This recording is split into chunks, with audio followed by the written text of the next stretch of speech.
All right, guys. So, had a bit of technical difficulties before. So, hopefully, you guys are able to switch over to this live and join me. If not, you can definitely watch the replay. But yeah, I realized that I was talking to myself for like 20 minutes before I realized that the live was not happening. So I don't know. Hopefully, more people will come in, catch this on the live. But if not, y'all can catch it on the replay. Okay. But it's just really important for me to get this information out to you because March is super important, like I was saying ad nauseum in the last live. Okay. But yeah, so I guess let's just run through everything real quick again, because that's what we're going to do. Yes, I am your favorite astrologer, Mel, back again to give you the March monthly astro forecast. This channel is everything tarot, astrology, spirituality, and manifestation. So if those are the things you like, if those are the things you love, if those are the things you want to learn more about, don't forget to hit that subscribe button as well as that notification bell so you'll always be notified when I go live and when I drop videos.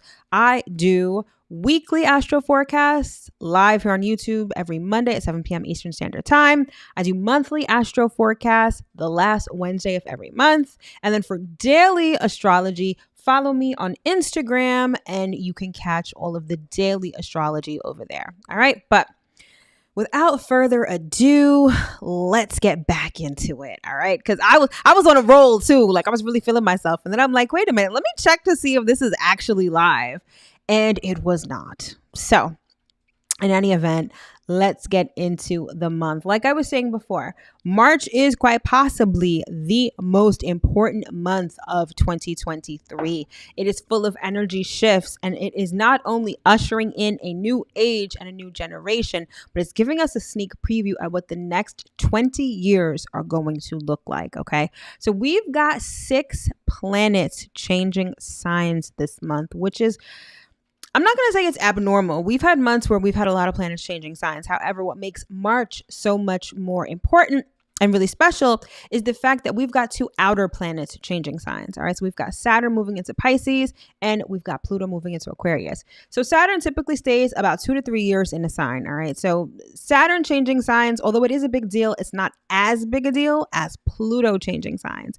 Pluto only changes signs every 20 years. All right. So it's a pretty big deal. All right. So if you are watching this, if you are hearing this, you're definitely going to want to take notes and you're definitely going to want to share this information because, like I said, March is the most important month of 2023. All right. So let's talk about some of the highlights and what we kind of have to look forward to going into this new month. All right. So first, we have what I like to call Happy New Year because Aries is the beginning of the zodiac and it marks a new zodiacal year. So as we celebrate the fiscal new year in January, the natural new year actually goes down in March when the sun moves into Aries. And so that's what we have to look forward to. So it's that same January energy, right? That new year, new me, wanting to do new things. But the difference between Aries season and January 1st is that because we are in tune with nature,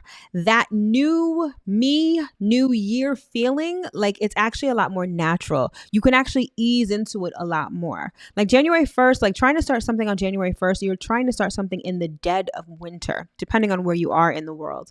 And that's tough, right? Like trying to do anything when there's limited hours of sunlight. It's freezing outside. It's really hard to start and it's definitely even harder to stay motivated. However, when the sun moves into Aries, it's like nature is prime. It's set up for you to start new things. And so maybe starting, if you didn't get to do it at January 1st, try again when the sun moves into Aries and you might find that you may have a much easier time with it rather than sort of trying to go on an uphill battle with January 1st. All right. So Aries season, it's about leaving the old behind, embracing the new. And that's definitely going to be a serious theme in March, embracing the new, because the way that the astrology is set up, We are about to enter a world that's going to look completely different than what we are used to. All right.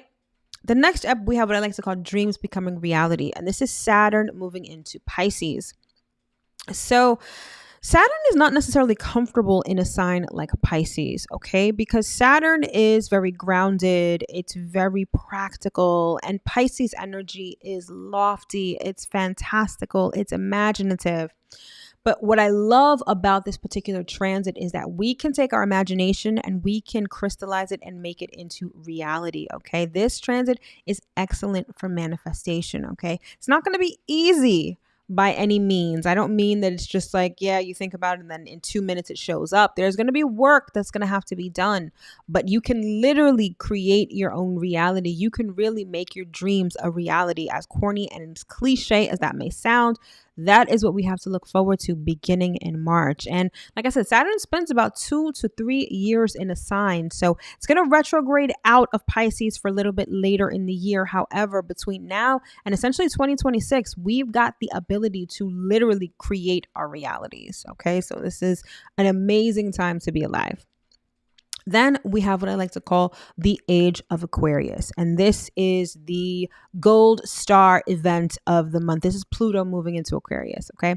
So Pluto spends about 20 years in a sign. And the fact that it's moving into Aquarius, it ushers in a completely new generation of people, a new generation of life. There's so much that's going to change with Pluto in Aquarius, okay? It's futuristic thinking. It's huge technological advances. I mean, we're already seeing this, right? But it's also a new structure for ourselves. So at the time that I'm doing this live, it is currently February 22nd. And Pluto is the 29th degree of Capricorn. And anytime a planet is at the 29th degree of any sign that it's in, it's like it reaches a fever pitch. The energy becomes super concentrated and very strong. And Pluto energy is literally like a wrecking ball, okay? It is like the great destroyer. And we're seeing this play out in real time right now. We're seeing how a lot of things, a lot of chaos, a lot of calamity is going on in the world right now. This is Pluto at that anaretic 29th degree, okay? And so it is going to be a sight to behold. Pluto is definitely taking a wrecking ball to what's not working in our society, what is outdated, what is not going to serve us in the future. And it's giving us a clean slate to create new structures that reflect not only where we are as a society, but where we're trying to go. So if you find that certain things, particularly you want to take a look in your chart to see where Capricorn and Aquarius is. Although Pluto is a generational planet, so we don't necessarily feel it on a personal level, there may be things in your own personal life that are being destroyed, that are being dismantled. And while that is a difficult situation, it's really great because it's leaving room, or it's creating room for a completely new structure, a structure where we can be autonomous.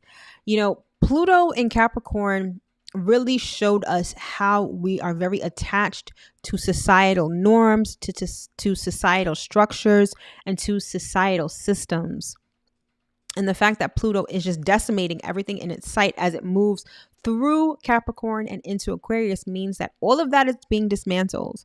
And so now we can create our own structures for ourselves where we are more autonomous and independent. So when I say it's a wonderful time to be alive, I am not kidding. Like, this is some dope shit that we're really embarking upon. All right, so now that we've gotten into the highlights, let's move into the nitty gritty and see what we've got for the month. Okay.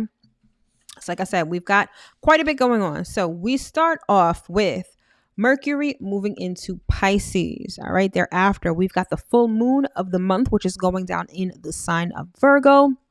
After that, we've got Saturn moving into Pisces, like I mentioned before, one of the major things going on this month. Thereafter, we've got Venus in Taurus, which is always an interesting time because Taurus is one of Venus's home signs. All right. Then Mercury is going to be making another move, this time into Aries. So notice how fast Mercury moves. So within a month, Mercury can move through 2 different signs. All right. And that's the nature of that Mercury and Mercurian energy. All right. Then thereafter, we have the sun moving into Aries, which marks not only Aries season, but a new zodiacal year. Thereafter, speaking of new, we've got the new moon of the month, which is also going down in the sign of Aries. After that, we've got the big heavy hitter of the month, which is Pluto moving into Aquarius. And then we close out the month with Mars moving into Cancer, which may feel really good because Mars has been in Gemini for the last 7 months. So wherever Gemini is in your chart, you've been feeling a lot of energy, then not a lot of energy. It's been probably like a roller coaster of physical energy and of your mind going in a million different directions. And we're finally going to leave that energy behind and go into some new territory with Mars in Cancer. All right. So we've got a lot going on, a lot. All right. So before we get into all that, hopefully we've got some more people here in the chat. Hello, Hollow. What's going on? Good to see you. Hopefully some of the people that were in the live that I started before are going to join us. If you are, put a thumbs up in the chat so that I know that you're here. All right. So let's get into it. So first up, we've got Mercury in Pisces, and that is going down on March 2nd. All right. So Mercury spent quite a bit of time in Aquarius, okay, because it ended up going retrograde in Aquarius a couple of weeks ago. So now Mercury is moving on to Pisces, and Mercury in Pisces is not the most natural fit. What's up, Rob? What's going on? Mercury in Pisces is not the most natural fit. Mercury is very mercurial. It's very logical. It's very left-brained, right? And Pisces energy is fantastical. It is imaginative, right? So when it comes to how we express ourselves, when it comes to how we communicate with other people, it may be hard to express ourselves. We may not be able to find the right words to express how we're feeling. Although Mercury isn't in the worst position in Pisces, it's also not in the best position. So it kind of feels like not being able to find the right words. It feels like communication being frustrated. However, if you are in the creative realm, if you do music, poetry, creative writing, this is the perfect placement for you because it allows for a very flowery and very imaginative communication style and thoughts. But what I like the most about Mercury in Pisces is that it allows us to really imagine. And imagining is the cornerstone of manifesting. So even if you find that you're someone who's not easily able to visualize, or you've gotten out of the habit of daydreaming or imagining because you feel like that's child's play or something like that, Mercury in Pisces is going to give you a little helping hand with that. It's going to allow you to really get out of your logical brain and move more into your right-sided, more creative brain. Okay, so it's great for imagining. It's great for any creative endeavors. It's also great for understanding your emotions because even though Mercury is very logical, in a sign like Pisces that's very emotional and very sensitive, it really allows us to take a logical look at our emotions. And this is great for things like shadow work. It's great for processing our emotions because if we're able to understand them, we can release them, which ultimately makes us better human beings, right? So I think Mercury in Pisces is a really great placement. But keep in mind that I feel like maybe like the negative side of this transit is that we become extra sensitive to what people say to us. Words can carry a lot of weight, especially when it comes to our subconscious. So you really want to be mindful of what stories you are telling yourself or what information you are ingesting, because that Mercury in Pisces, it lives in the realm of the subconscious. So if you're constantly ingesting everything that's on the news, if you're constantly ingesting, negativity from others or even from yourself, that is definitely going to manifest in your reality. All right. So be mindful of your mental diet. Be mindful of, again, what you're listening to, who you're following. But by and large, dream, imagine, and do all of the stuff that you want. Anything that you want to appear in your 3D, imagine it. And Mercury in Pisces is definitely going to help you do that. All right. So then next up, we've got the full moon of the month, which is going down in the sign of Virgo, and that's happening on March 7th. Okay, so it's going down at 7:40 a.m. Eastern Standard Time, and it will be going down at the 16th degree of Virgo. Now, this is important because the last couple of full moons have all gone down at the 16th degree. And if you're into numerology, or even if you're not, I guess I'll just explain it to you. But 16 reduces to 7. 7 is a highly powerful number. It's not only the number of God, it's also the universal number for the year 2023. So this is important because this is about wisdom. This is about intellect and intuition. And it's also about the search for knowledge. Okay. And that really rings true with a full moon in the sign of Virgo. A sign like Virgo is all about information. It's all about analyzing. It's all about taking stock of the information that's around you, okay? And the full moon is an opportunity to really gain a lot of information because a lot becomes illuminated under the light of the full moon. So typically when we're talking about a sign like Virgo, we're talking about things like our health. We're talking about things like our work, the service that we do on a daily basis, our daily responsibilities, things that have a lot to do with our bodies and our daily routines are going to be highlighted, generally speaking, at the full moon in Virgo. Now, of course, you're going to want to take a look at your natal chart and see exactly where Virgo is in your chart. That will let you know that that's going to be an area of life where you may want to get more efficient, where you may want to get more organized. I feel like, maybe you may not be the neatest person, right? And whenever it comes time to clean, you're really just shoving shit in the closet, right? It's almost like the full moon of Virgo is going to shine a huge spotlight on that closet and show you just how messy it is. So a lot of times the full moon in Virgo can show us where we may be a little messy in life, where we may be a little less than organized or a little less than efficient, or maybe a little less than healthy. Okay. So the information garnered at this full moon in Virgo is meant to get you on the right track, to organize your life so that you can be on the right track, okay?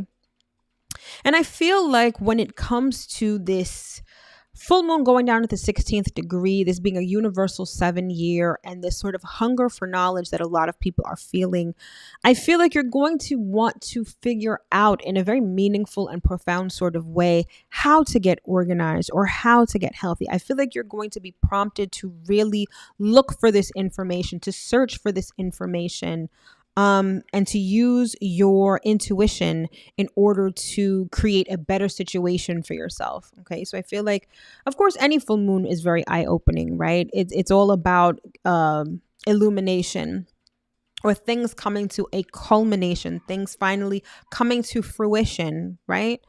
But whatever information comes up, it's really important that you analyze it and you use it in the best way possible. Okay. So the full moon is, like I said, it's going down to 16 degrees Virgo. Now, one of the things I usually look into is what's called the Sabian symbols. And basically, it gives you a sort of archetype or a story for every single degree of the zodiac. So the 16th degree of Virgo is called a volcanic eruption, bringing dust clouds, flowing lava, earth rumbling. Okay. So Virgo is a very reserved sign. It's very conservative in a way. It's really sort of tightly wound because it's all about perfectionism and this attention to detail.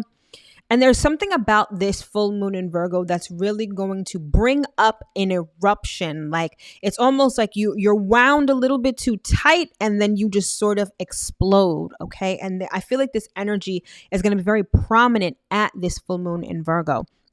It could also really physically, because Virgo is an earth sign, this could signal even an actual volcanic eruption or an earthquake of some sort of natural happening that is emblematic of that explosive kind of energy may actually go down at this full moon. So I don't know, like definitely keep your eyes open because it's definitely a possibility. But it's not just an explosion for explosion's sake. It's really about a cathartic release.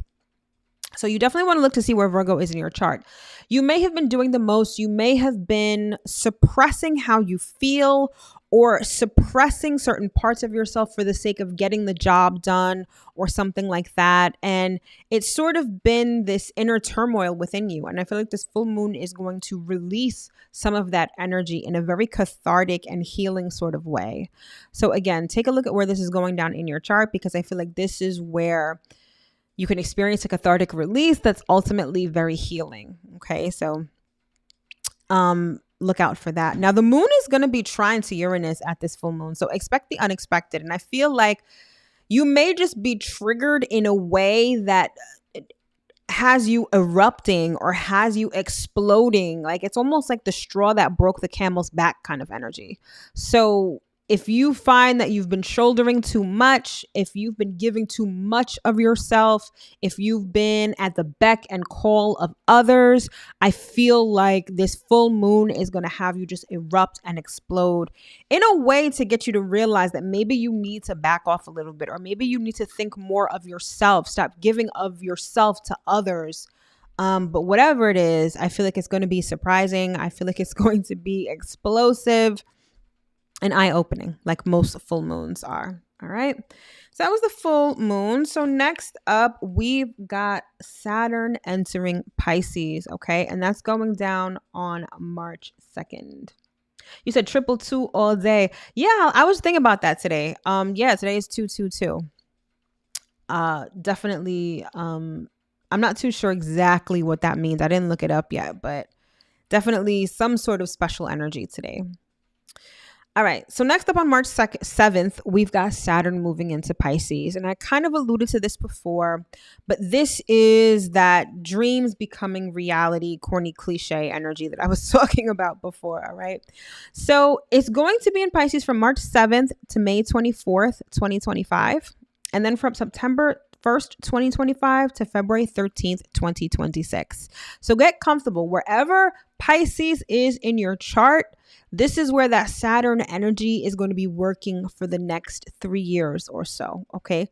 So this is where you can obviously make dreams into reality, right? But this is also where you're going to experience some frustrations and delays. All right. So it's almost like, imagine like a hot air balloon, right? That's the essence of that Pisces energy. It's just floating up in the sky. It's beautiful. It's scenic. It's fantastical. Something that you would see out of like a National Geographic show, right? But then once it runs out of steam and it's got to come back down to the earth, that's that Saturn energy. Saturn is like bursting your balloon a little bit. It's bringing you down a couple of notches. It's sort of getting you out of that imaginative and very fantastical energy and, you know, offering up a little bit of reality.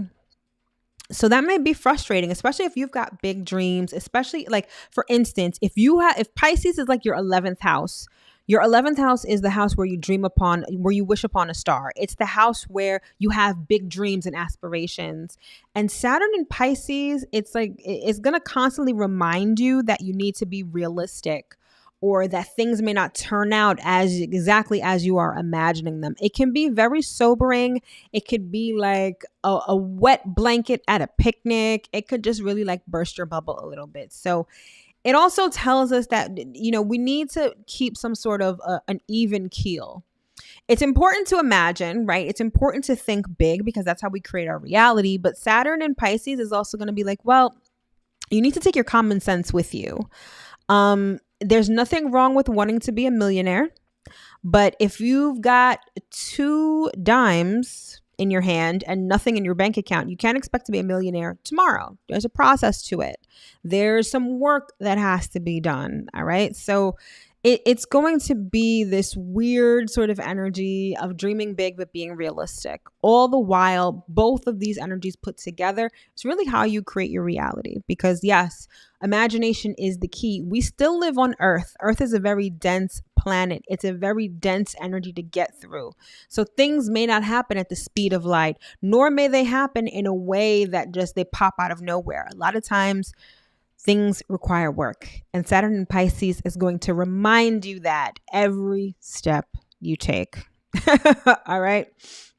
The other thing is that if you're someone who is not using your imagination, if you're someone who doesn't really tap into spirit, if you're someone who's very much in the 3D, you're very much about the earthly realm, this transit may also be kind of difficult for you because it reminds us that we need to integrate body and spirit to make things happen.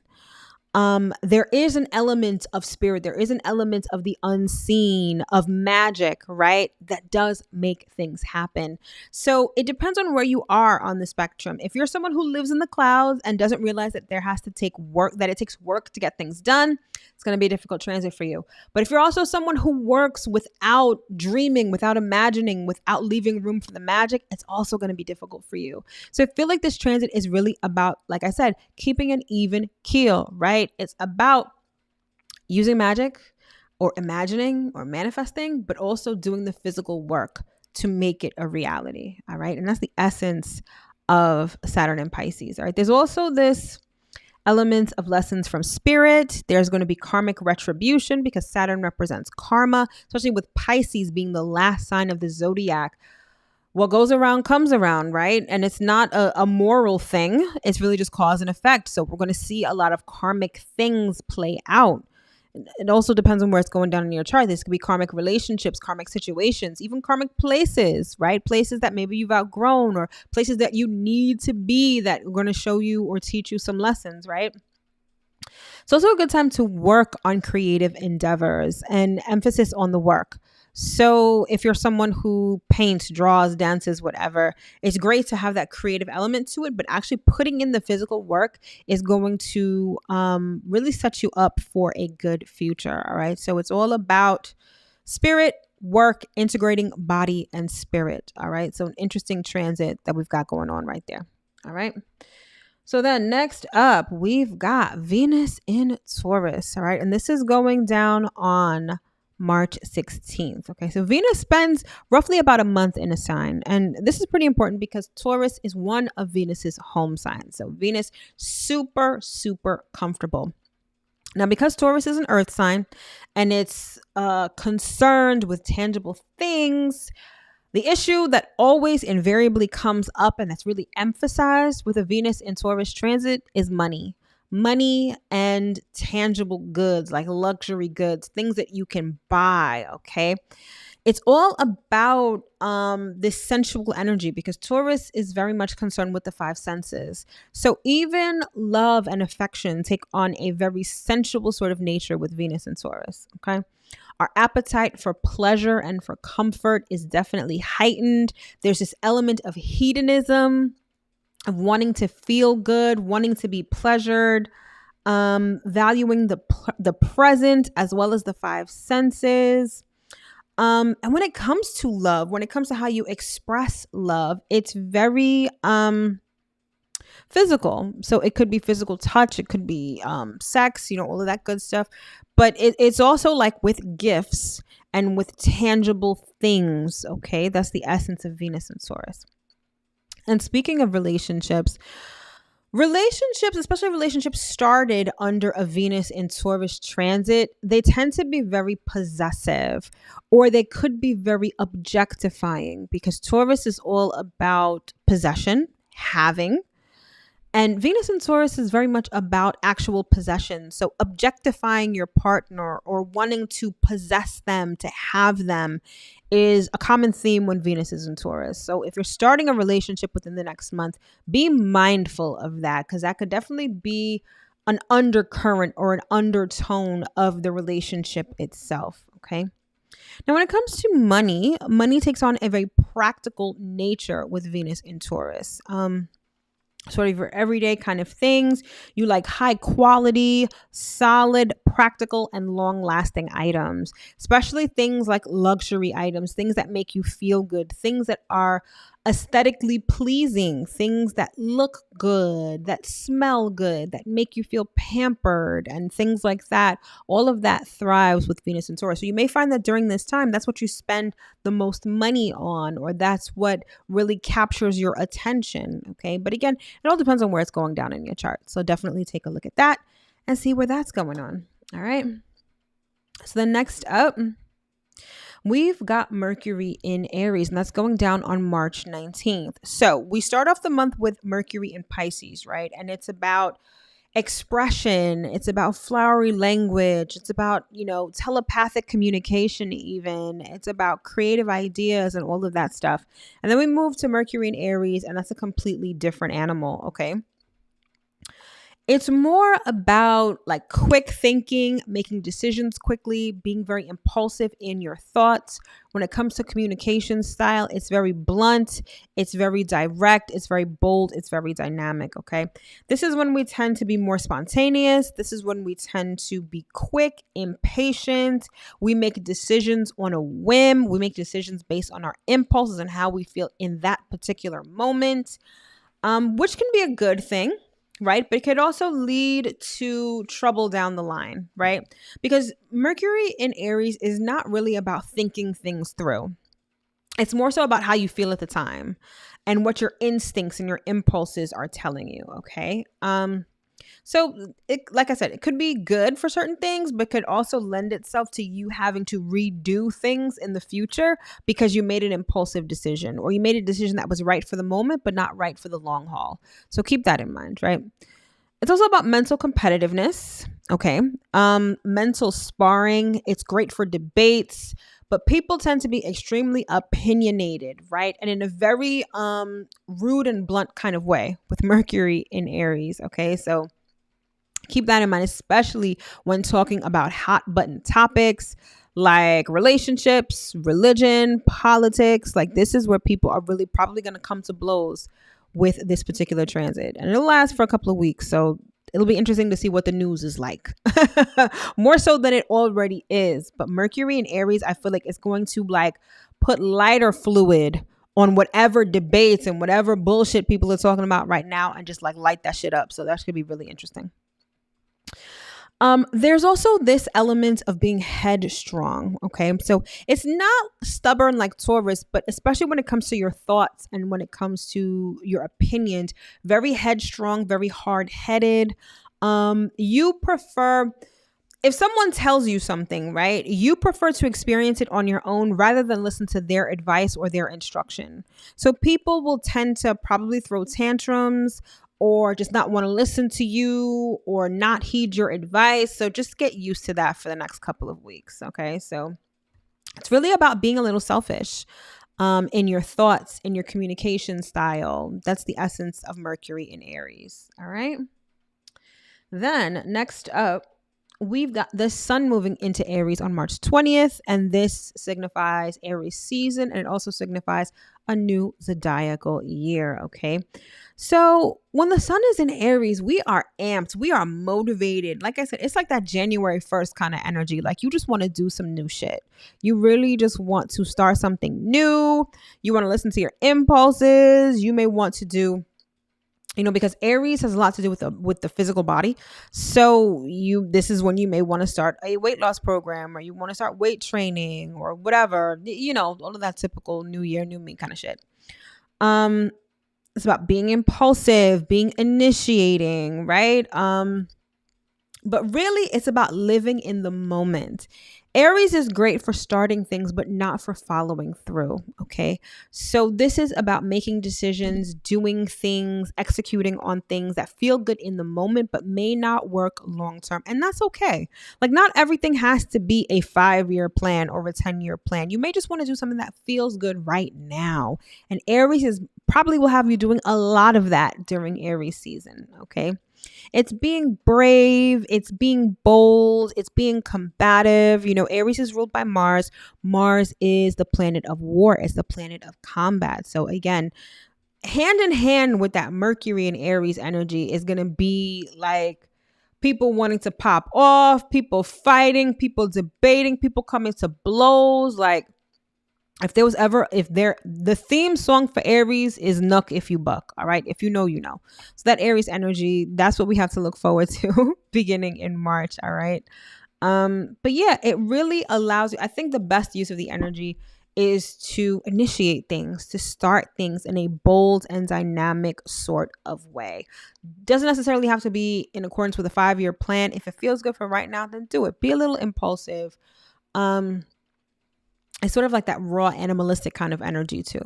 So there's always a time and a place for that. And that time and place is now during Aries season when the sun is in Aries. All right.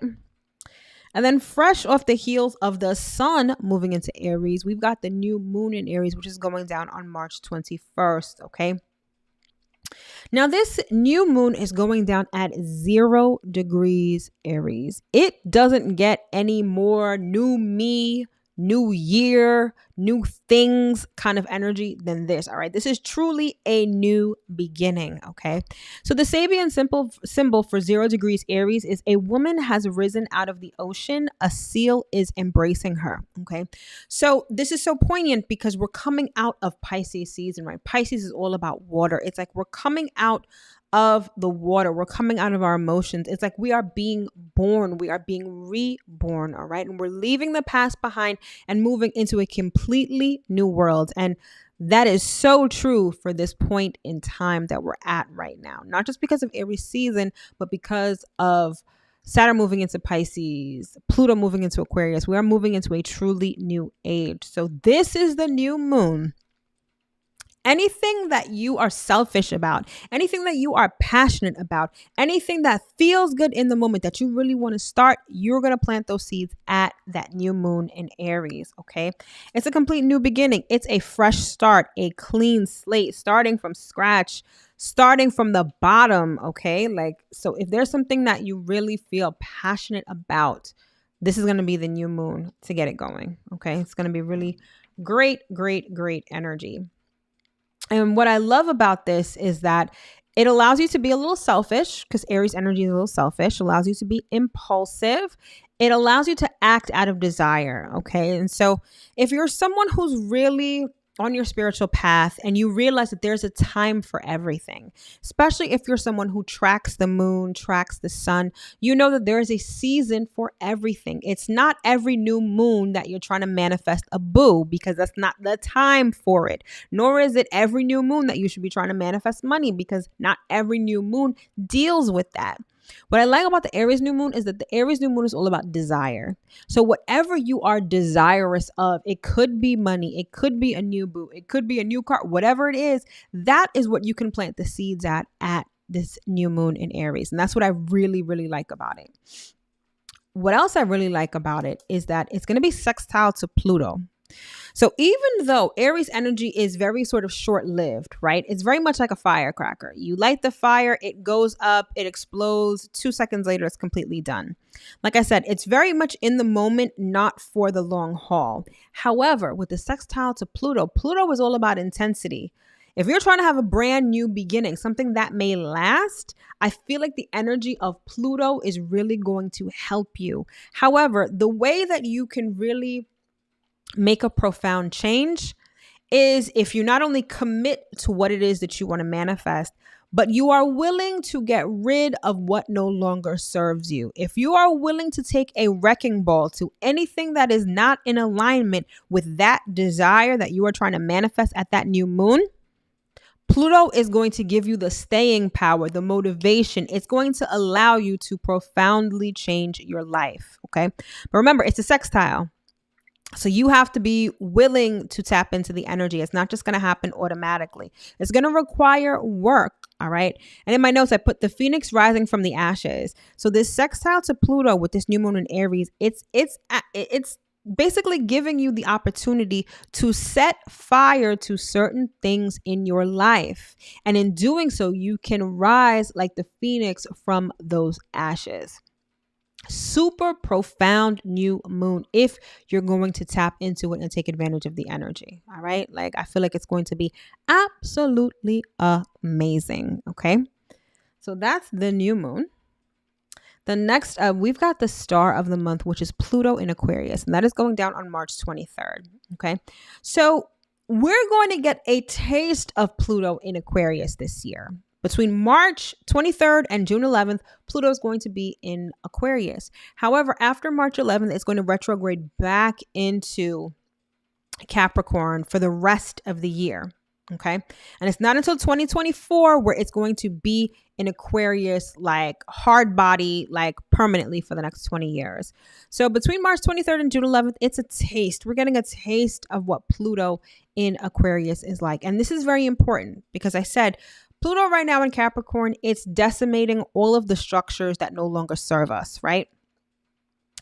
and allowing us to set up new structures for ourselves where we can be autonomous and independent. Okay. And so you're going to get a taste of that between March and June. All right. So this is going to be important for you to lay the groundwork for whatever structure you're trying to have in your life. Okay.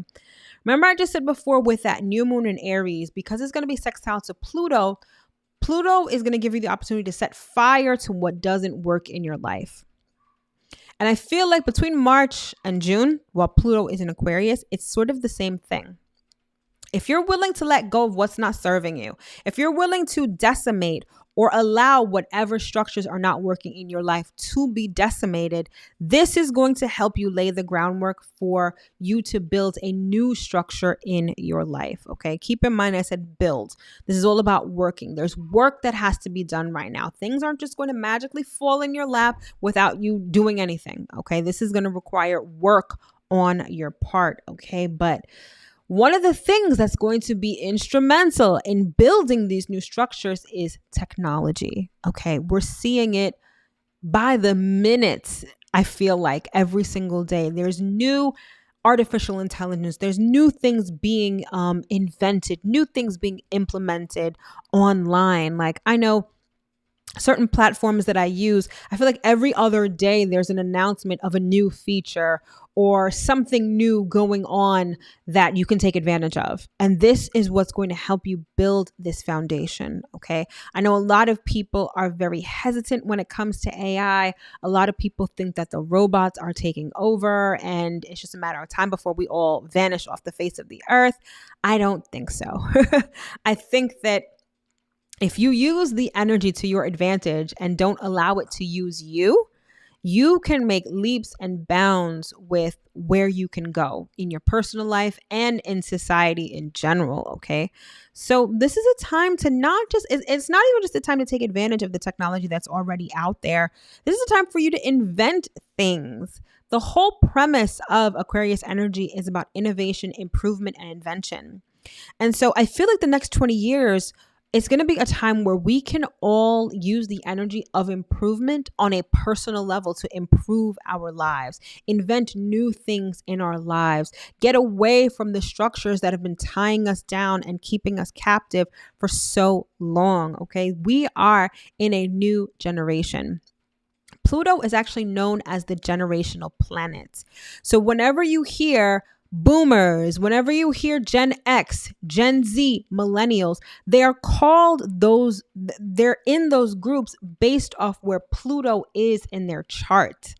So Pluto designates generations.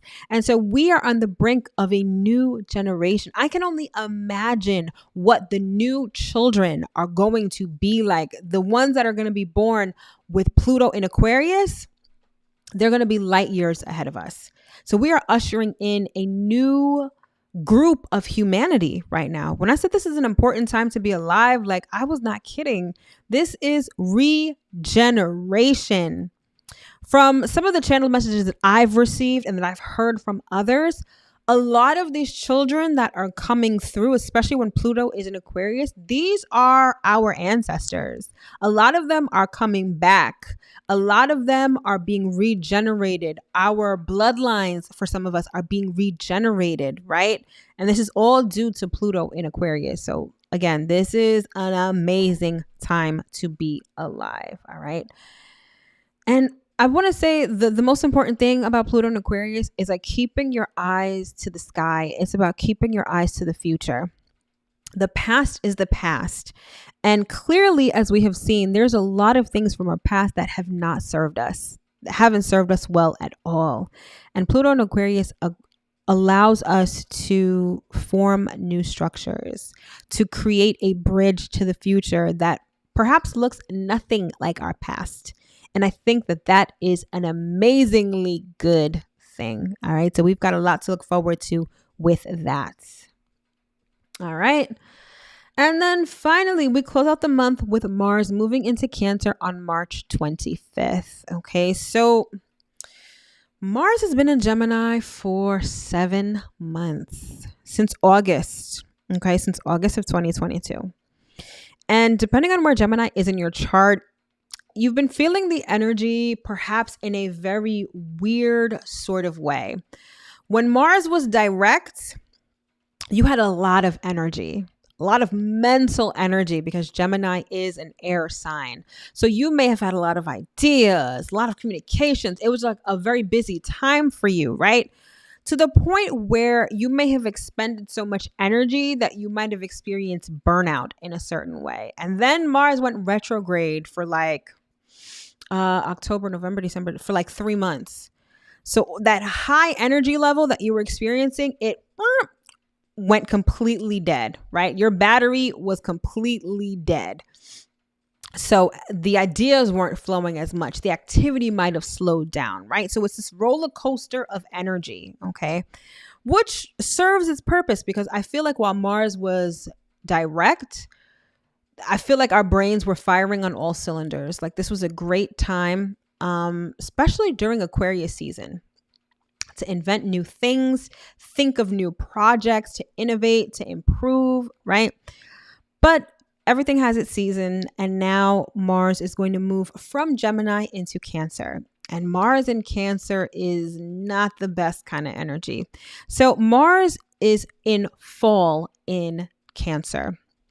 So when a planet is in fall, it's like, imagine going to someone's house and that person does not like you. Not only do they not like you, they're not hospitable to you. So they're not treating you well. You can't really be yourself. It's a very uncomfortable feeling when a planet is in fall. So imagine Mars energy. It's combative, it's bold, it's dynamic, it's in the moment, right? It's quick. And in Cancer, it's like, Mars has to slow down. Mars is in this watery kind of energy. It's not a good feeling.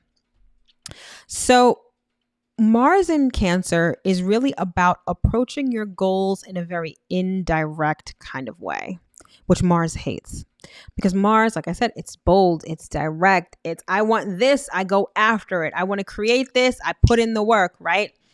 And Mars in Cancer is like, I have to deal with these emotions.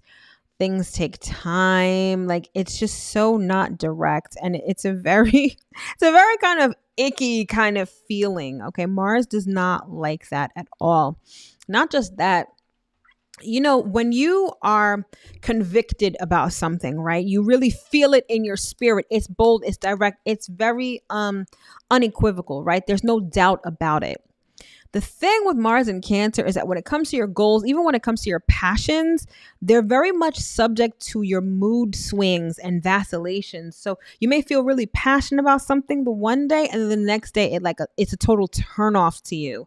It's think of the ocean, right? It ebbs and it flows. And when you have Mars in the ocean, it's extremely uncomfortable. But so your energy is like that too. Your physical energy, your passions, your desires, they vacillate. They're kind of all over the place, and they're subject to your emotions. Okay.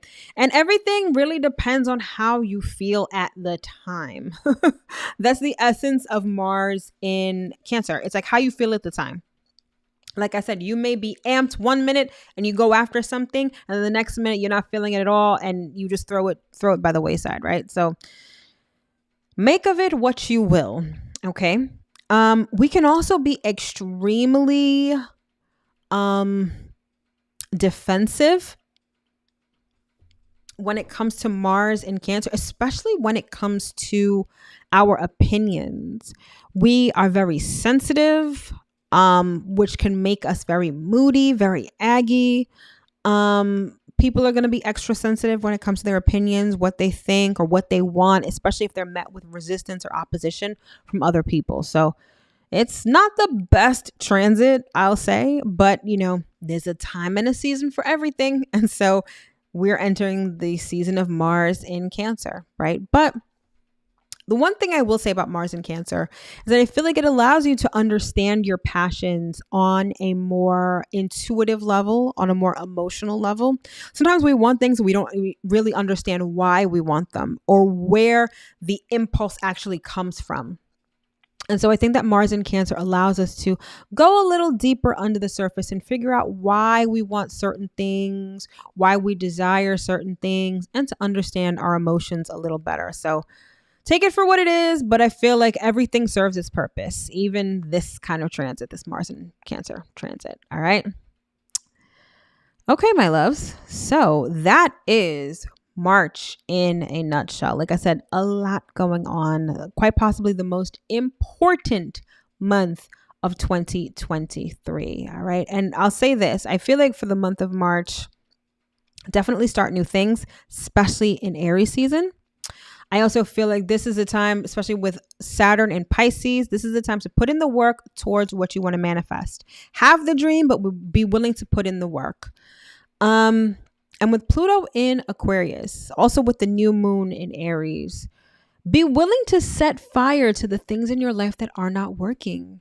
If this means burning bridges, if this means getting rid of certain bad habits, if this means, decimating things in your life that are standing in your way from having the life that you want, I think you need to have the courage to do that, because the astrology, the cosmos, the universe, they definitely support that this month. And this is the month where you're going to start to lay the groundwork for your future, right? You are creating your own structure. This isn't about waiting for society to get back on track so that you can have a life or, have a living. This is about creating your own structure. It's about being independent and autonomous. Be willing to do the work. Be willing to do the physical work. Be willing to do the emotional work, and be willing to set fire to what is not fucking working in your life, and then rise like the phoenix from those ashes. I trust and believe if you will do that, you are going to be setting yourself up lovely for the next 20 years and beyond. All right. So I can't stress enough how important March is. All right. And if you're not subscribed to the channel, please do, because I will be doing the weekly astro forecast, not only through March, but indefinitely. All right. So definitely hit the subscribe button and that notification bell so you'll be notified when I go live. All right. Thank you so much for tuning into this broadcast, even though it started off kind of crazy. I'm glad that you guys were with me. I'm glad that you guys were able to hear this. And if you're catching this on the replay, thank you so much for tuning in. All right. So I wish you nothing but the best, the absolute best for March and beyond. All right, my loves. Thanks so much for tuning in, and I will check y'all next time. All right. Peace.